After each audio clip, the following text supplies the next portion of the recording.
आज मी स्वतःला पॅम्पर करायचं ठरवलं. हेअरला सिरम लावून घेतलं. मला पाहून शिवांश बोला, दे मम्मा मी करतो. तर त्याच्याकडनं मस्तपैकी चंपी करून घेतली. हाय हॅलो नमस्कार. आजची रेसिपी काही फ्रेंडच्या मागण्यानुसार, ती म्हणजे माशाचं कालवण.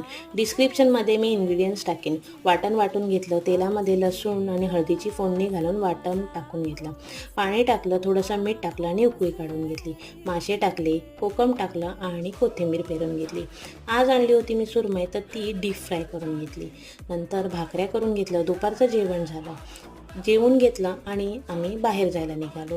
आज आम्ही जाणार होतो मूवी बघायला. ह्याचा मी पहिला पार्ट पाहिला होता आणि मला तो खूप आवडला होता. मिरर पाहिला तर सेल्फी बनत आहे. मी बघायला आलो होती धर्मवीर पार्ट 2. मला पहिला पार्ट खूप आवडला होता म्हणून दुसराही पार्ट बघायला आली होती. हाऊसफुल होतं थिएटर. मूवी पाहायला आलो होतो. कोक आणि पॉपकॉर्न तर पाहिजे, ते एन्जॉय करत नंतर डिनर बाहेरच करायचं ठरवलं.